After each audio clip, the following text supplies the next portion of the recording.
What's up, vinyl lovers, and welcome back to the channel. Yes, you read it correctly, the most rare album in my collection officially switched hands. I'm talking about the legendary Greatest Hits by Swedish ABBA, of course. Released in 1979 on Polar Music International AB Stockholm, probably limited to like 300 billion copies in the whole universe. Of course, not that one, and not the Bon Jovi Slippery When Wet beaten up copy that you're currently seeing in my hands. Bloody hell no. What I'm talking about is Gehenna, Black Seared Heart. Holocaust Records, 1996 year of release, limited to only 100 copies. Now, the title of this video could be slightly misleading because, what's the rarest LP in my collection? Hard to tell. Are we talking about the most expensive album I've ever sold? In that case, no. Currently, Dark Medieval Times, the first satirical album, holds the title. I sold that one for the crazy amount of like 3,000 euros some months ago. But in terms of limitation, this would actually be it because it's limited to only 100 copies, and I don't really think I have any other LP limited to this low amount. I tend to believe that's the correct limitation, because Holocaust Records used to be a very dedicated American label that put out not so many records, but they had a great, bloody damn great catalog. I remember I bought from them the Death Execution LP by Morbid. It was a bootleg collection of rehearsal tapes, and that one was also limited to 100 copies. Unlike this one, the Morbid LP was actually hand numbered, but I tend to believe the limitation is actually correct. Mind you, that Morbid album has been sold already some 15 years ago for a crazy amount of money once again. What is this LP all about? Well, a bunch of demo tracks and rehearsal tracks. Actually, side A includes the legendary Black Seared Heart demo tape, whereas side B includes some, I think, demo stuff from the second album, and Midwinter Forest, which is a rehearsal track.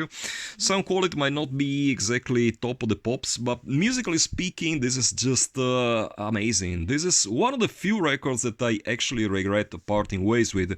Now, I've been telling you how I sold, I'm in the process of selling my whole black metal collection because my interest in the genre is pretty much to its bare minimum nowadays. I really don't care anymore, and so far I haven't really regretted selling any of my albums except for maybe the first Emperor mini LP. Now that one was, perhaps the only one that I kind of regret parting ways with, but this one is definitely tough to let it go because it's absolutely one of my all-time favorite albums in the genre.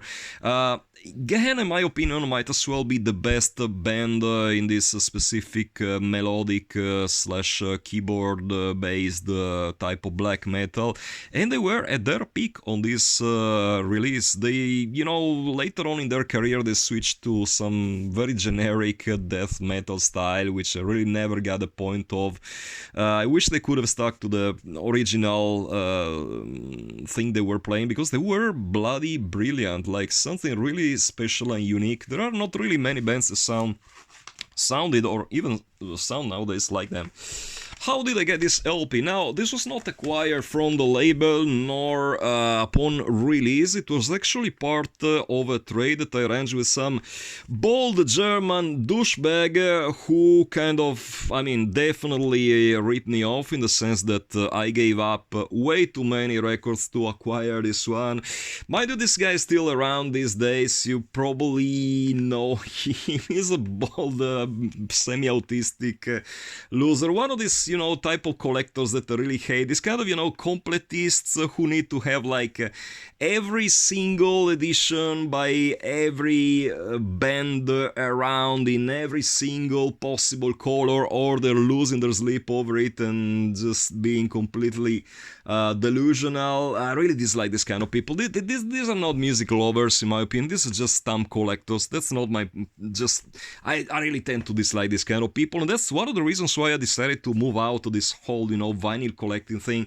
The last thing on earth I want is to be like one of these people in their mid-50s living just for the sake of buying vinyl. Just not the kind of people I want to have anything in common with. Pressing quality extremely good, as you can tell. This satisfies my fetish for cardboard sleeves. Not really much going on in terms of presentation.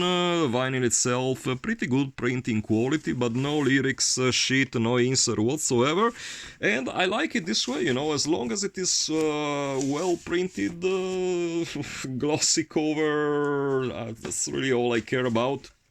And of course the music, absolutely stunning. Try to get a copy of this if you can. I think this was later released as a box set with the first Spell mini LP by the guy running the Crypt label. The original, as I said before, it's pretty much impossible to come up these days. Don't ask me how much I paid for it, how much the new owner paid for it, because that's a pretty insane amount of money, as usual with my records. But yeah, that's how things are these days. And yeah, I mean, I would have never sold it unless a crazy offer popped up, and one definitely did. So guys, a short episode this time. I'm still in the process of selling my Immolation vinyl collection. I really wanted to come up with a video dedicated to just my Immolation vinyl. I haven't sold any of them yet, so they're still in my possession. To all the people who wrote me inquiring about it, there will be a video dedicated to it with all prices, and of course, as soon as I decide to sell them, you will get notified if you're following me on Instagram. That's where the news will pop up, so just keep an eye on my Instagram page and you will know everything about it. So that does it for this time. Until the next time, as usual, keep it loud and heavy.